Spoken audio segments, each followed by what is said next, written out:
So thank you, ladies, for joining. As we just started, we'll give it a few minutes for people to hop on. Please feel free to share while we're excitedly waiting. Perfect. I'm turning up my volume. Okay, good. So I can hear you guys. I just turned on my my Instagram on my little Dumont Andi account. So hi guys. Lovely. Oh, I should do that too. All right, like I said, I just want to give a few minutes. I know we said 7 o'clock, so it's 7:01. But I'm really excited. Our first live feed of women engineers. Woohoo! Yeah, I was telling people at work right before I left. I was like, "Oh, I'm going to do an interview." At first, they were like, "Not with a different company, right?" Like, no. It's and I was like, "Well, it's Jess and Brianne, and I don't think there's very many female engineering bloggers. So, like, we're the community." I can think of Mel. For sure.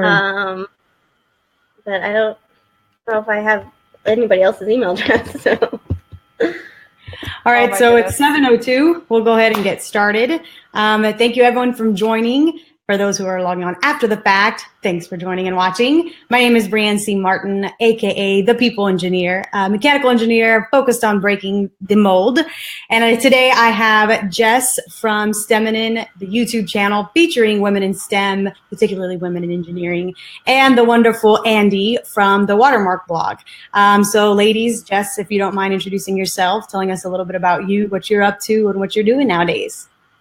Thanks, Brianne. Hey, everyone. So like she said, I'm Jess. I'm from Canada, and I study abroad right now in Zurich, Switzerland.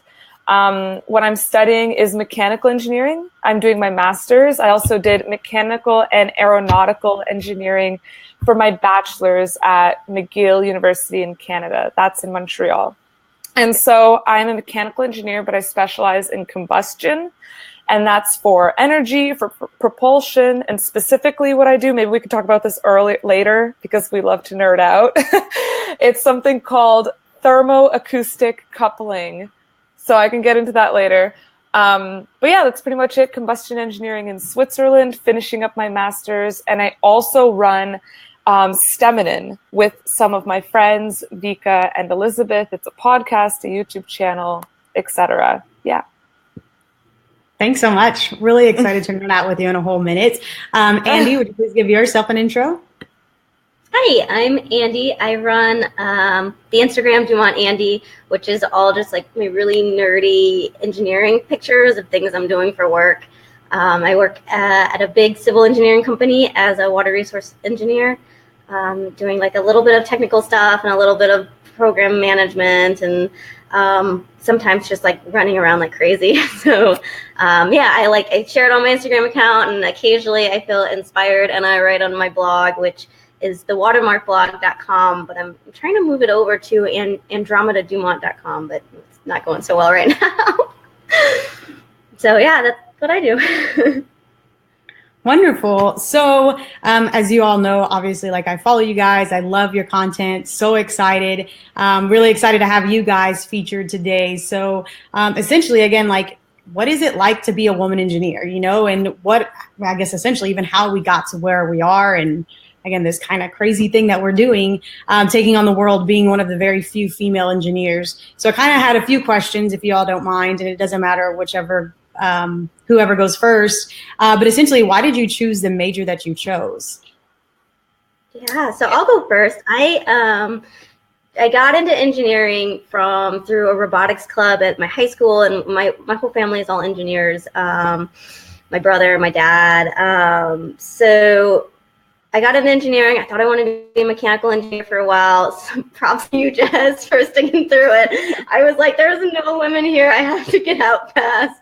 And so I went over to geological engineering and got into like the groundwater world and doing remediation and environmental stuff. And then after that, went back to grad school for my water resources degree in the civil department so that I could do more like water supply wells and production. And I do ASR, which is storing drinking water underground, and lots of just like hydraulics and pumps and being able to take your clean drinking water and push it out to the people. So lots of municipalities. But yeah, that was sort of my long transition into what I do now. Oh, that's really exciting. Go ahead, Ms. Jess. So mechanical engineering, it was just kind of like I was good at math and I was good at physics, and I didn't like biology or chemistry, and I liked gym and I liked art, and I was like, well, I can't be an artist, even though now my sister's an artist and she actually makes money and I'm still in school. So I was like, okay, I can't be an artist, trying to still figure out the sports thing. But then I always thought rocket science was cool, and I thought it was out of my reach, but I just went for it anyway. And yeah, now I'm in mechanical engineering, and it's pretty great. I get to blow stuff up. You still do the sports thing too, right? You do lots of semi-pro? Yeah, I call it semi-pro because no one pays me, but I still compete at like the top level. So awesome. Yeah, no, most definitely. Well, it's really cool that you're still doing it. I mean, even though you're getting your master's. So what is your master's actually focused on? So my master, how specific are we going to go? Just however specific you want to go. I don't know. I want to hear about the combustion stuff. Sorry. So I do research. So yeah, okay. So I'm a combustion engineer, and my lab focuses on like thermoacoustics, which is basically when you have like, if you try to burn less fuel in a gas turbine engine, you start getting vibrations. And the reason you get vibrations is because like when you have less fuel, you end up having like the fuel doesn't mix entirely. So when you burn the fuel, you have like different heat pockets because the fuel doesn't mix entirely. And the more fuel you have, the higher temperature you burn. With me so far? Okay. Anyway, you burn at different temperatures when you don't have enough fuel. And then we know from the ideal gas law that therefore you have different pressure, like if you have different temperature oscillations, you have different pressure oscillations, and the pressure oscillations cause vibrations. And if you have a certain geometry of the burner, it causes like a feedback loop. So like when you're pushing a swing, like someone on a swing, or when you have like a bridge and it has like a resonant frequency with the wind. And if it's like at a certain frequency, it'll start to swing and break. So that's like what happens with the engine. So if you have like a positive feedback between the pressure oscillations and the shape of the geometry of the burner, it will just oscillate until all the components crack. So companies obviously don't want that to happen, but they also want to burn less fuel. So that's what I'm doing. I do numerical modeling, and I model the fire and the fuel and everything inside the engine so that companies don't just start building the engine and then it explodes. And they're like, guess we have to restart. No, that's really cool. It's exciting. It seems like we get her back really quick. But no, so that's really cool because even like whenever I chose mechanical engineering, it was because I was very much a hands-on learner, and for whatever reason, obsessed with gears and sprockets. Again, the fact that you could turn something and there was a reaction, and just to be able to follow that, and just to be able to explain the world around me. I would like look at a stool and be like, again, obviously you don't cut out a big old, chunk of a tree and then just has the legs and then there's missing pieces, there's screws, and even though they're hidden, and again, all this just like, how does that work? How does it put together? So it's really cool, again, that you both into it. Andi, would you tell us why you chose to go and get your master's? So I have always really liked school. So part of it was I just wasn't quite done, and I liked the forum of going in and sitting through lectures and writing notes and studying it and getting really good at a topic, and the next semester not remembering it at all. But for one semester you're super good at a topic. And so I wasn't quite done with school yet, and then I had this really awesome environmental engineering job, and I'm sure I'm breaking up on this Facebook feed. My hotel internet is not very good. But so I was fixing borders on Excel spreadsheets, and I was out in the field and in the office, and it was really awesome and really challenging right then, but I knew there was going to be some sort of plateau. So I'd stop being challenged after a while, and I wanted to kind of go into a different career path without being pigeonholed. And so getting a master's was a way to do that. And I had always played with the idea of getting my PhD, and so it's sort of like I knew I liked consulting, and I kind of wanted my PhD, and so I was like, oh, I'll go master's, and then see at the end of my master's if I still want to go the PhD route or not. Mm-hmm.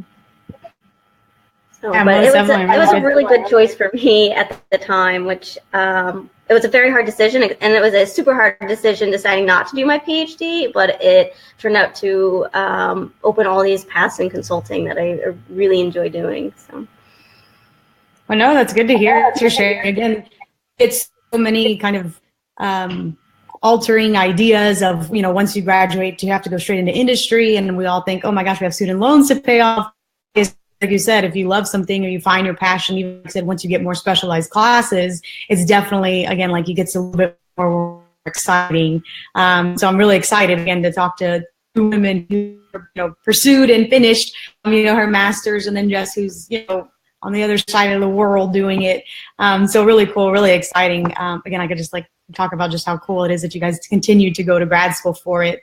But essentially, what did you guys, or what did you ladies hope to achieve with actually going into that specific major? Was there a purpose? Was it something you were a child and you were just obsessed with? Or I guess what kind of made you wanted to solve these specific types of problems? Should I go? You're drinking tea. Okay, I'll go. Sure. So it started off with, so I'm a whitewater kayaker. And so a big thing I would say is, working with renewable energy. I always toyed with the idea of becoming going into environment or environmental science or something like that. But I wanted to be more at the core of the problem. I actually knew people that were studying environmental science, and it seemed like it was a lot of maybe documenting or seeing the effects on the atmosphere, or sort of the effects, but it wasn't really targeting the root of the problem, which is, for example, combustion or just energy efficiency in general. So I think through kayaking is what really molded my desire to really pursue it at a level that it could really make a difference. Mm-hmm. You had sort of what you do now. I don't know that I thought I would be where I am, and I was there wasn't this goal of water engineer, consultant, program manager that I wanted to go to. It was just different doors opened up, and I walked through them, and that's where I ended up. And geeky enough about engineering and trying to learn new things, and always looking for challenges. That turns out, I think anywhere I would have gone, I probably would have enjoyed it just as much. Oh, well, thanks for sharing. That's really exciting. Again, I could just nerd out and all excited into all the details. But essentially, I wanted to. Oh yeah, so thanks. I was actually going to say just quickly, anyone watching live, feel free to hop in the comments and let us know if you have any particular questions, if there's anything you'd like to know about Andi or Jess, and anything particular they've said thus far, or then that we haven't even touched yet. So by all means, it's live right of us. So let us know if there's anything again that you're looking to get, or information, resources. By all means. But yeah, most definitely, I chose mechanical engineering because I just felt like it was so broad, and I really enjoy learning. So kind of to Andy's point, I just really enjoyed the, throwing in and being challenged. The math and science stuff was actually the only stuff that challenged me. I could write a paper in my sleep, and I was just, the kind of talkative person. I could make up a story in no time, or I just found history so enticing and exciting that, again, it's nothing really that I struggled with. Other than math was just really difficult for me once I got to middle school. You take algebra, and the fact that there was conceptual stuff that I couldn't see or touch was really so frustrating, but amazing to me because I couldn't physically, tangibly explain it. And so that, again, that just kind of like blew my mind. So whenever we talk about, heat transfer, thermodynamics, or fluid mechanics, I mean, it's just like all these equations where it's just kind of like, well, how exactly does that go if you can't like physically hold it or touch it or see it? And again, to make sense of the world through equations was just fascinating to me. And again, I'll just nerd out and my face is going to hurt from smiling so much after this. But yeah, and so mechanical being so broad, again, I was just like, okay, I could go into so many different avenues, and actually found myself in manufacturing, which again goes back to the gears and sprockets and how things are put together. So when I went into manufacturing, I really wanted to go into automotive, which I am now. But again, I kind of took a roundabout way, kind of like you were saying, Andi, it's just doors are opening and I was like, I'm open for it. Let's do it. So I'm really excited to be in automotive now, but it's really cool that I've been able to work for, the defense, working on helicopter repairs for the Army and doing international aerospace traveling and walking aircrafts. So again, it's limitless engineering degree. So I guess from that part, have you two ever had an experience, whether going to school or with your engineering degree, that you kind of didn't expect to ever happen or couldn't have happened without it? I mean, I definitely don't think I would have been able to move to Switzerland if I wasn't studying, like if I wasn't in the exact position I would be now. So I don't know if it's the same as like maybe if I was in a different engineering, but I think it's just like, yeah, the series of circumstances, but definitely the fact that like I happened to stumble upon my passion and it's something that I was good at is like what led me to be able to study in Switzerland and go hiking on the weekends and go kayaking and skiing in the Alps. Imagine surfing in the Alps. Yeah. But I think there's no way I would have been able to make it here if it wasn't for engineering. Yeah, I guess sort of the same. Like, so where I've gotten like been able to travel and be full and have my own place with my cat, and it's all because I found this path of engineering, and then I could go and I could get my master's degree and get it basically because I was in engineering. Engineering is really good at teachers, assistant positions, or research positions, and helping through their master's degree. And so I came out of that that I didn't have a whole lot of debt and that I could just go and take a job wherever. And so I ended up in Austin, which is, I don't know that I would job with all the people coming to Austin every day. They say something like 100 people move there a day, and I'm not quite sure if that's true, but a lot of people move there, and I don't know if I would have ended up there if I didn't go through engineering. And I certainly would be like temporarily living in working on this project, and I'm like watching down Poydras Street. And I've been here for like 6 months, and it's been awesome. And it's an opportunity that I think only being in the consulting and the fast-paced career that I'm in now is. That's so cool. So you're like downtown New Orleans right now. Yeah, I'm like in the central business district. I'm like allup.com, like, yo, what's going on, guys? I'll meet you in the French Quarter if you want. Yeah, I see all your live feeds all the time. I'm like, oh, it's so horrible to be Andi. Yeah, so terrible traveling around. Cool. So we first got our first comment in. Alex, what kind of mentors did you have along your journey through engineering? Pros and cons. Thanks, Alex, for the question. That's awesome. I'd forgotten that people could put in their comments and that we could see them, which is really cool. But I guess for mentors for me, I've had mentors mostly through my research. So as an undergrad, I had senior design-ish classes, and I did research in Guatemala. And the professor who ran those classes was he basically did groundwater engineering, and that's what got me into the groundwater sort of world, and he ended up doing a lot of my recommendations for jobs and for grad school, and continues to get emails from me about it.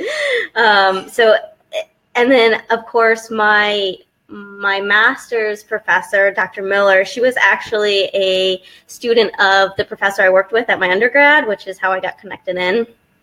And she's been a really awesome mentor, been able to help find funding and to work with me on my thesis and getting it put through. And so yeah, those were people that just, they were professors, and they were really awesome at helping to connect their students into career paths.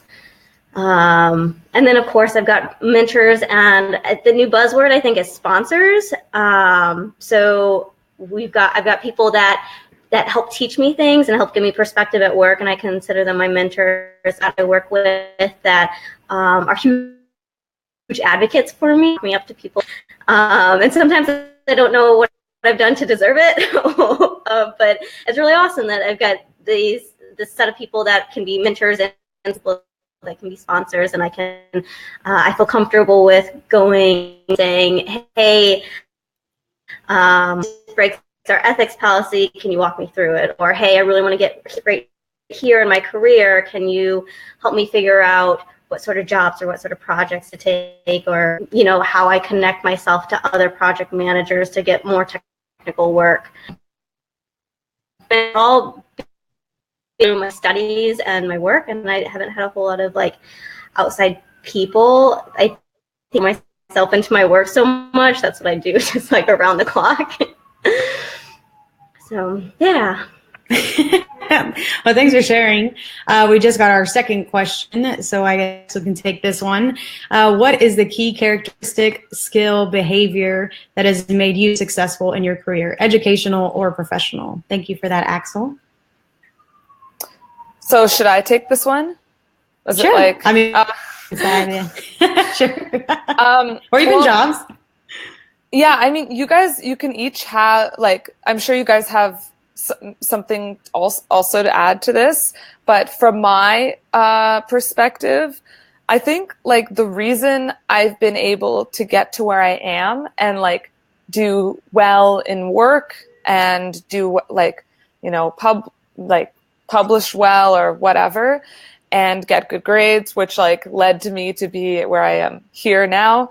I think it's like two things: discipline, and the other thing is like people, there's like this weird idea right now that people like, you know, like the Steve Jobs idea where people are like, oh, like he's hated, but like he's like, you know, like weird, but like he's such a good leader. Like right now, I find that people are like even shying away from that. Like at all companies, they just want to work with, like they want you to work well with other people. Like that's the main thing. They don't want any drama. Like they want everyone to get along. And I think that really like really getting along with people and being able to collaborate with people and like solve problems together without creating problems is like one key characteristic that I've come across. And the other one is like discipline. Like I said, like I was able to schedule days off because I said by Friday at 4, I'm going to be done all of this stuff. And then I'm going to take Friday night off, and then I'm going to start again on Saturday. You know what I mean? So it's just like the hardest thing I find is the discipline. But I think that's really what helped me. Yeah, I'll second that. Coming from the industry, being able to work with people, because it's not like we like sit in our little cubes and do math problems all day long. Like I have to go out and I have to talk to my clients and I have to talk to my teams and get technical experts on, or people that can help me with CAD or know the modeling program, and having some sort of emotional intelligence where you can be like, okay, this person is at the end of their rope, but it's because they've got all these other projects lined up. My project's not priority. Maybe I tell them that I don't need it for a couple weeks, and then I have that conversation with my client that it'll be a couple weeks later. So like just knowing how to read people and read rooms, and be able to, even if you're not like perfectly in sync and similar to everybody, which you're never going to be, then you still know how to make everybody, or I guess lead everybody to like becoming a strong, efficient team. Mm-hmm. Oh yeah, Jess is saying that you guys can hear the sirens in the background. I was like, are you on some sort of news website? How do you know this? Oh, I forgot. You can probably hear right down in Loyola. Yeah. Yeah, no, most definitely. But no, and so definitely again, in the professional world for me, I think my biggest thing, even with school too, I mean, like I openly talk about how school is for me, and about how, I have to retake classes, and that's like totally normal of engineers. But I think again, like an overall key characteristic, skill or behavior essentially is for me just like having a positive attitude, having a positive outlook. And so even if it was, I'm just going to register one more time and I'm going to get it this time. I mean, like I could have easily had quit or said, thrown in the towel. Like this just isn't for me. And the reality is like, that's not how way life is. That's not how, classes work. That's not, again, just how anything challenging in life is in general. And so just having the persistence and choosing to, see a kind of, again, the silver lining, if you will, and trying to find positive in anything. And so most of the time, my attitude is the biggest thing. Yes, I'm usually the only Hispanic in the room. Yes, I'm usually the only female, or even both. And so whenever it comes down to, like, why should I get the project, or why am I the one being interviewed, for a top engineering position? And it comes down to my attitude. I may not have all the answers, but the fact that I'm willing to go look for them, the fact that I am willing to work on a team, the fact that I am willing to ask others for help, and or like to your point, Andi is talking about, just emotional intelligence, is I'm willing to be able to understand how other people work and not treat them the way I want to be treated, but how they want to be treated, to be able to make sure that they feel important and respected. And then in turn, again, I become like a critical resource to solving the problems had I not been able to do that by myself. So again, I just think being able to, one, again, have positive outlook and insights, continue, like refusing to quit, being very resilient, makes me a force to be reckoned with, because it's almost impossible for me to ever fail, because I'll just never quit. So I may not hit my deadline, or it may take twice or three times longer than expected. But again, like I only quit, or I can only fail if I decide to stop showing up. So that's been one like major in all of, I just want to say success, or even through my career, education, because I just have a fight within me that just refuses to give up. I agree. I think your attitude is everything. And really, if it's genuine, like even employers or any interview you have, it's so like you can feel it from the person, and it really comes through. So I think like if you have a good attitude, you can't fake your passion or fake your willingness to get the job done. Right, and people want to be around other people that are excited to be there and happy to be there. So it really speaks to me that like every time somebody is like, oh, what skills are really good to help you in engineering, everyone always responds with like what they call the soft skills, like their personal skills or their attitude. And nobody's ever like, I was really good at math, and that's what we sell is. In science, you can be an engineer, but it takes like more of a well-rounded person, and I think we all have that capability. We just got to work towards it. And also, so I'm live feeding on my Instagram right now as well, and one of my I think he's an aerospace engineer, aeronautical engineer. Correct me if I'm wrong. He says presentation skills are key in the industry. For me, failing, that just keeps me going, and I can second that as well.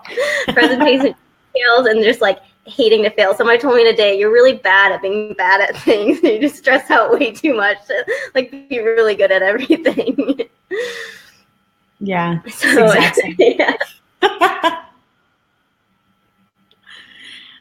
Okay, so just again, a friendly reminder for everyone watching, please feel free to ask any comments, anything, regardless, drop it in the comment section here. Again, we can broadcast it, we'll answer it for any three of us, or even maybe something that we don't know, something outside of our scope or specialty. I'll kind of hop on and ask. So I guess, Andi, with your current role as a water resource engineer, what exactly does a day in the life of Andi mean? What does that look like?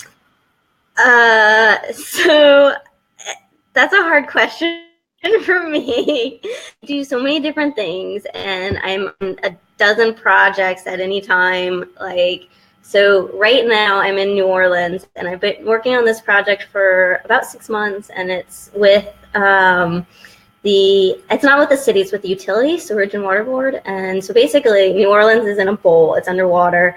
And so every time it rains, they have to pump all of the rain out of the city and over the levees into Lake Pontchartrain. So they have these huge pumps that they push 1,100 CFS. They have pumps that run just like around the clock, and these are their constant duty pumps. And then they have the really whenever. I looked up the GPM, and it was something like 50,000 GPM per pump. That's like enormous. It's basically, Jess, you do aeronautical stuff. It's if you take like an airplane engine and you like that impeller is in a pump. That's what's running, like keeping the city dry. Okay. They have these huge turbines from the early 1900s that the rumor is Thomas Edison signed off on them, but we've gone down into like the records and like pulled out all the old crusty drawings, and I can't find Thomas Edison's signature. So I don't know if it's just a rumor, or if he just like refused to sign anything he did. So like my job is sort of managing the construction that's going on. So we're doing a lot of pump repairs. They're putting in these huge electromotive diesel generators. They just put in 5, and they've got 2 other like black start gens. And to hook them up to the system and the feeders to be able to get out to all of the different pump stations in the different parts of the city so they can dry the city there. There's just a constant array of projects, and like coordinating with contractors and coming up with schedules. And we're doing a power alternative study right now to try to figure out how to convert their 25 hertz system to a 60 hertz system at one of the stations that the mayor requested. So it's this big design project, and looking at the power and conversion and what's feasible and what's not feasible and how much does it cost. And oh, by the way, it's going to go to a ballot. So we had to make sure that we got like all our I's dotted and our T's crossed so that people can go and like vote on the 2 options that we came up with. So for me, it's just like a lot of meetings and taking notes and pushing out like a monthly invoice with here's what we did, please pay us. And also just like trying to coordinate my team. Some of that is just like asking them like, how are you doing today? Like you have been, I want to make sure you're getting enough sleep and your family. And I just bought a bunch of jackets for our team just because they're doing an awesome job. And so it's just a little bit of everything.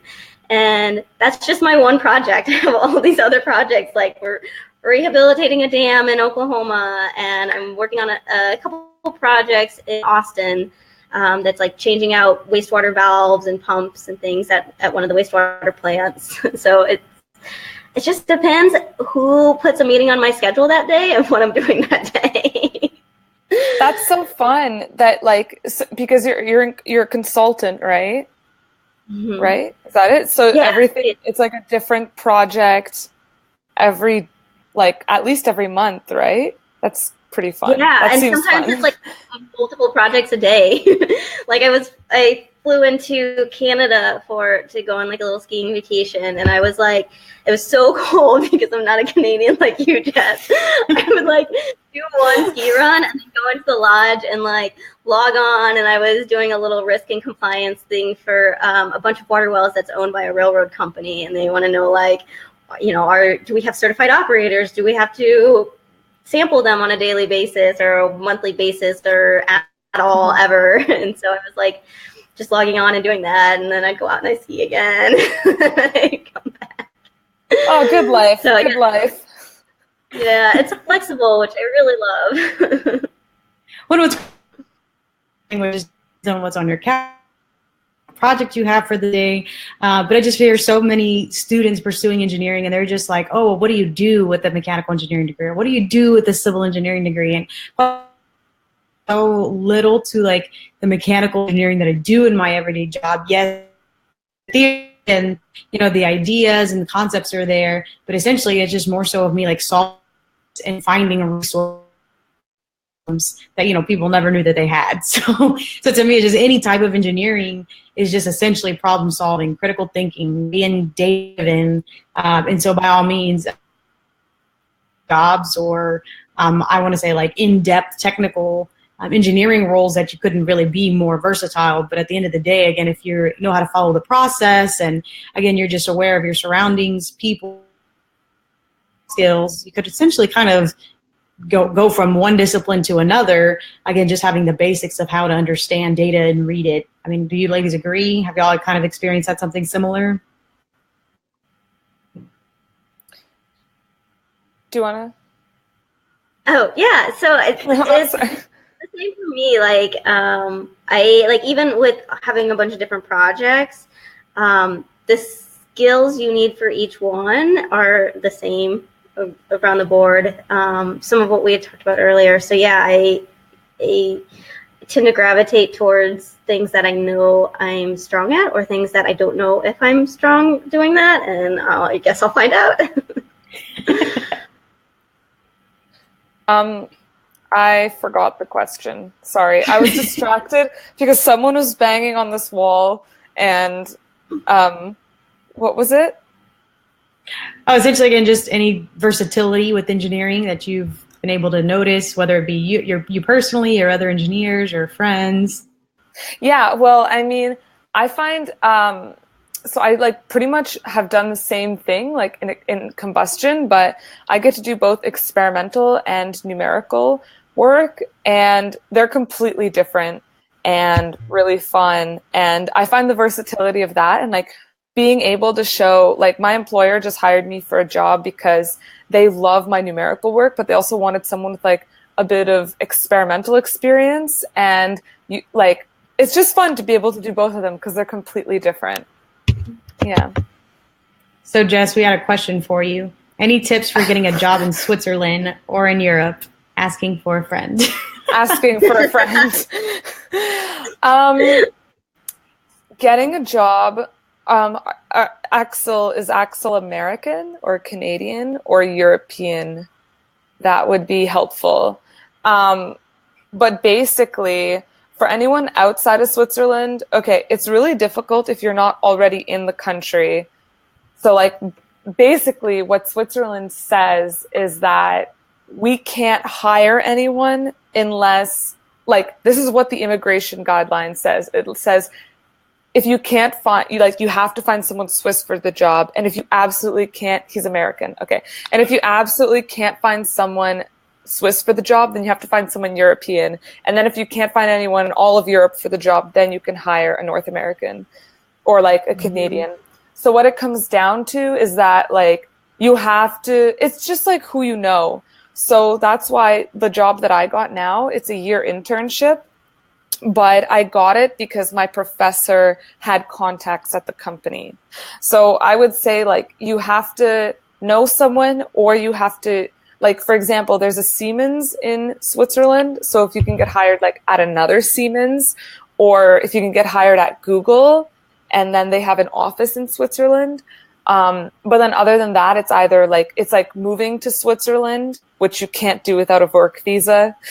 It's easier in Europe. Just like, let's just take Switzerland out of the equation because it's pretty like impossible. But in the rest of Europe, yeah, I would say if it's easier to move there on like a student visa or on an internship, and then once you're there, like meeting people, talking to people, networking, that is the main thing. It's like who you know, because the visa thing is really the hardest part. Yeah, and even like the statistics, I think it's like 3 out of 4 people get their job just because of they knew someone. So like 75% of people get jobs because of who they knew, not because they had the skills necessary or submitted their application online. Yeah, I believe it. I honestly, I feel like when I submit something online, it just like, there's like a little trash can that the application goes into. Yeah, I don't think it's, I have had no success with online application. I mean, I've had one internship in the past, but that's because they absolutely just took online applications. Yeah. But other than that, I think it's just voodoo magic. I think it's online applications are just voodoo. Yeah. Yeah, I mean, that's how I got my job too. And so I tell everybody, like, I applied to my company so many times online, and it wasn't until somebody within the company was like, hey, let me put in your resume for this position that I actually got a job with my company. But it's the same, I think. You were talking about Europe. I was trying to figure out for a long time how to, and I still am, how to get to Europe through my work, having already worked there. And I believe the laws are the same in the UK, so they have to, there has to be, nobody else has to be so specialized that you are the only person that they can send before they'll, and it could just be my company wanting to pay all of your like expat taxes, but what they say is that like they can't get you a visa unless it's such a specialized job. Which is a bummer because I really want to go live in like Spain or something. Yeah, like, but we have. Oh, go ahead. Oh no, I was gonna say no. I was there for a week, and yeah, I'm like in love. Like I have to live there now. Yeah, but like for Spain, for example, like if you knew someone, and even if it's not a specialized position, they could be like, you know, in the visa application, like, yeah, we need this girl. Like we need her. She's gonna be an asset, and there's no one like her in all of Europe. And then you're going to be like, oh, it's true.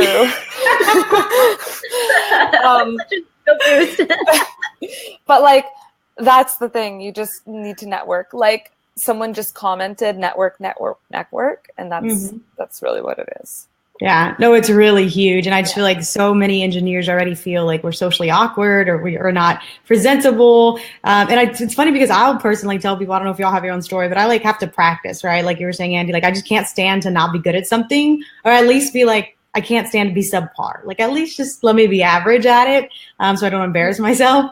So even that, like I would just go practice talking to people like at Starbucks, or if I'm in line at Walmart, like buying socks, I would just be like, hey, so happy Friday. Or you mean like just get that awkwardness out with a stranger who's like never going to see me again, versus go to a networking event and then just like totally blow it. And like, that was my opportunity to get an internship or my next position or, you know, I don't know. Did any of you ever like practice or like have these like mind tricks to just get over it and start networking or learn how to network? So, did you want to go first?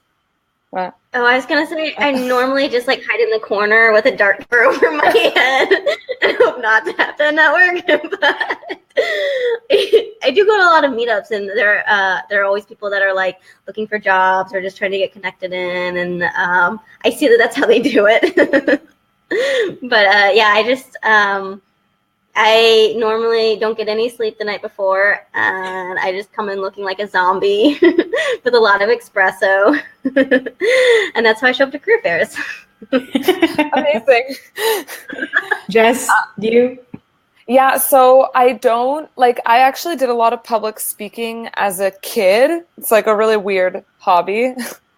But I did like quite a bit public speaking at my French school. I don't know, maybe it was to get us to practice French. But the main thing that I did, it wasn't practice talking to people. It was like controlling my fear, because I don't know if you guys get petrified, but like sometimes it's petrifying to like, for example, I had to just go talk to my professor, like a professor that I work with every single day currently. And I was like, I have to ask him for a PhD position. I have to ask him. And it's so scary. I was like pacing outside of his door and like, why is it scary? And it's the same thing in networking events. It's like coming up to or it's like the same thing as like talking to someone at a bar. You know what I mean? Like it's scary and I don't know why.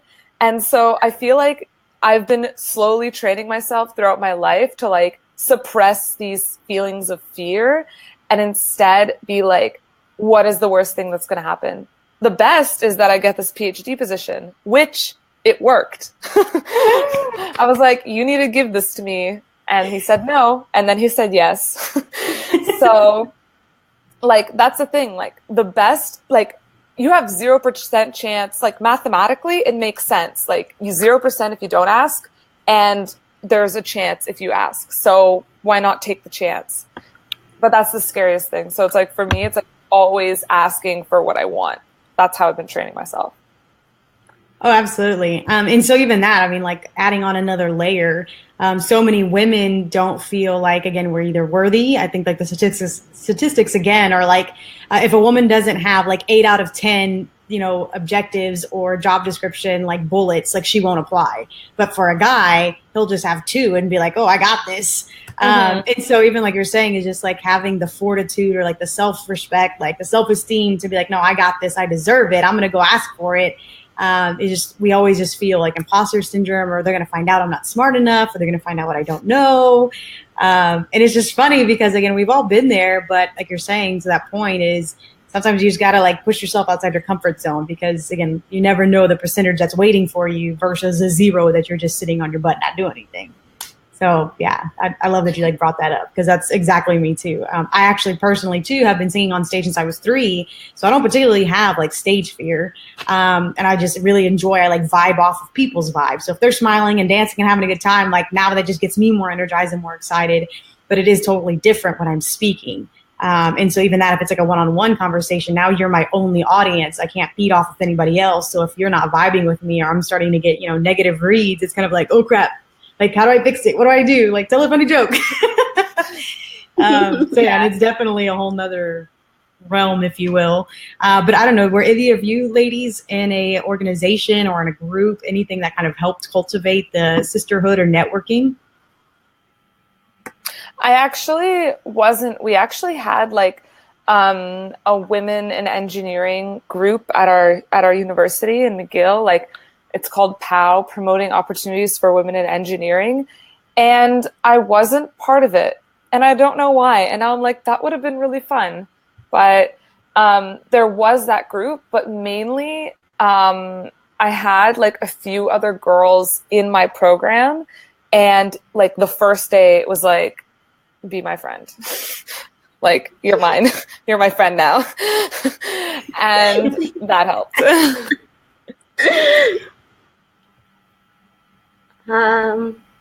Yeah, I guess so. We had most of our groups. So I went to an all engineering school, or mostly all engineering school, and so there weren't very much of us women at all. So we tend to flock together, and it's mostly so that we can have like some sort of barrier at parties where so that we don't have to talk to guys if we don't want to. No, but in honest, like, we had Society of Women Engineers. There's a huge, I guess the majority of the people who do environmental engineering or geological engineering tend to be women. And so there was also, I was pretty active in like trying to get engaged on campus and writing letters to our little newspaper about some of the women things happening on campus. And so I think just us being millennials and being really well connected online helped to foster that social tribeness of like us being able to stick it through together. Yeah, no, that's so cool. Even that, I mean, I essentially found both of you ladies by like women in STEM or women in engineering. And even that, right? Again, like, I know it's just so cool because I've always just, again, kind of like felt alone, or I was going at this by myself. And even though I joined ASME, this, American Society of Mechanical Engineers, I think there's like 2 other girls. And one of them was a senior when I was a freshman, and the other was like a junior. And so it was just really like difficult because I could kind of relate to them, but I had never really had too many girlfriends either because I was a super tomboy. And then again, it just became like this weird thing. So then, once I was in college and I could literally, look up Twitter hashtags or Instagram, it was just like, oh my gosh, like here are all my people. And so now that I'm like a professional, I have, again, friends all over the world doing all really cool, fun stuff, but just following a hashtag again, women in STEM or just STEM or even engineering. I like learn about all kinds of different stuff, even just through Instagram feeds, just like you ladies sharing your daily life and what you're doing. So again, by all means, like just researching a hashtag makes like a huge difference. And it's funny because again, so many people are online or they're checking, photo of the day or quote of the day. But if you were just to look up something that you could actually learn or apply or even network, again, it's like something so simple and easy right in front of you.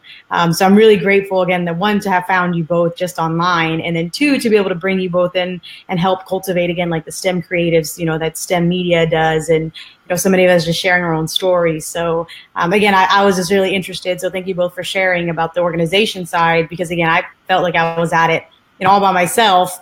And then all of a sudden, my super senior year, I found, the Society of Hispanic Professional Engineers, and it just kind of started snowballing from there. And I'm like, oh, you mean there's other ones out there like me? So, yeah, it's definitely good to, like you said, not feel like you're not alone. Yeah. Yeah. So go ahead. Oh, no, I was just gonna say that, like, I can't believe, like, people had to do life without the internet. And what do they do without Reddit? I know. Like, my biggest thing is, like, calculators, slide rules. No thanks. No, like, and I can't believe how many more women are in engineering than I thought.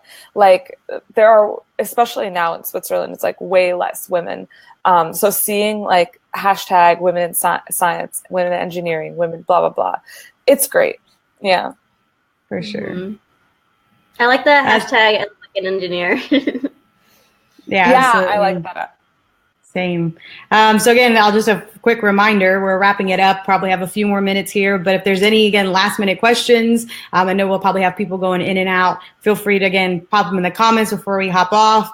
I guess, ladies, is there anything in particular that you ladies are looking forward to within the next few years? Do y'all have career goals? We're just going to kind of see where life takes you. Yeah, I'd like to, well, first and foremost, like, get organized. Like, I am the worst with answering emails and like paying bills on time. That's not a STEM career goal, but I feel like it's time. Like, I'm an adult. It's time to figure out my finances. But in terms of like career goals, now that I'm starting like my first real, like I had an internship, but it was sort of like a business internship. Now that I have like a real engineering research, thermoacoustics internship in like a big industry, I really want to do well. I want to make connections in the industry so that when I leave, they're like, we have to hire her. So then I can like come back to Switzerland. Yeah. So I think that would be my goal. It's like to impress everyone, to do good work, and to make connections. Solid goals. Yeah.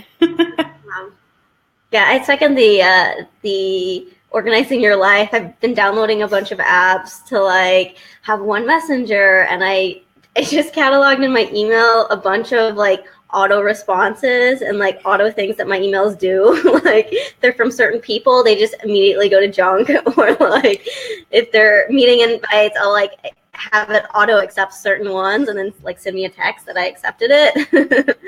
Oh, cool. Yeah, it's gonna get me in trouble, but I think I'm really slick right now. So my career goal, like, I guess short term, is figuring out what I'm doing. I always like, I'm the person that posts on all the like engineer blogs we have on Facebook that like, I don't know what I'm doing with my lives, guys. And it's true. I'm like, I haven't seen my cat in 6 months. I don't know if she remembers me. So I'm gonna try to like figure out which long-term project I want to be on and travel a little bit less, and maybe travel a little bit more to other places I haven't been to. And then from there, I don't know, like I could be a program manager, I could go back and get my PhD, I could do anything. So, but that's the exciting thing. Like, sorry, I cut you off. No, I was just going to say, it's a fun position to be in. Yeah, no, I was just going to say, I find that like there's this lie somewhere that spiraled out that we have to have everything figured out. Like in grade 11, when we apply to our career that we're going to have for the rest of our life, and then you have to know if you want to do a master's or a PhD. And it's kind of like, just like, start somewhere and then like figure it out. Like, life is so long. You have your whole life to work and you have your whole life to study. Like, and I think that's the fun part. Yeah. Oh, yeah, absolutely. And that's a great point, Andi, like you said. And especially, again, we talked about how versatile engineering is and like in so many different career paths. And particularly, again, like with civil and mechanical, it's just so broad. You can really take it anywhere. And essentially, it was very similar for me. I knew I wanted to somewhere end up in manufacturing. But again, starting these different internships. My first internship was a civil engineering job, like literally driving a truck, driving around grading streets. And I was like, oh my God, I have mad respect for the street builders and concrete, but like, this is not my cup of tea by any means. And so again, like I said, just going out there and learning. And so as a freshman, I was the only person who had an internship. So then that got me my internship with the Army because I didn't know anybody. And the fact that I just had some kind of experience, they were like, oh, of course. The fact that I had 3D design and like no other intern had it. So again, it just kind of continued to snowball and build into this to where essentially, again, I graduated with, 3 years of experience already that, again, no one could really compete with. Then I essentially created my own rotational program, which, again, was unheard of. Nobody had ever tried that. But, again, I was like, oh, I'll try it for now and see how I like it. And, 3 months in, I was like, oh, my God, I need to jump ship. But, again, it's just that opportunity to learn and, again, put yourself in uncomfortable situations. But, yeah, I definitely don't think we all have to have it figured out. And I think, again, just being real enough and transparent enough to be open and honest about it takes real courage. So thank you, Miss Andi, for that. And again, just anyone else watching, again, whether or not you're STEM related or you're specifically focused on an engineering, again, try to gain experience or even talk to people that are doing the job that sounds interesting to you and kind of learn from them. Because, again, at the end of the day, maybe that's going to be something that you're interested in for the next 6 months or maybe even a year, but continue to build and push yourself and continue to grow. And again, network, reach out, join different groups, follow different hashtags, put yourself in contact with wonderful people like I am, joining me here today. So by all means, again, it's just never ending.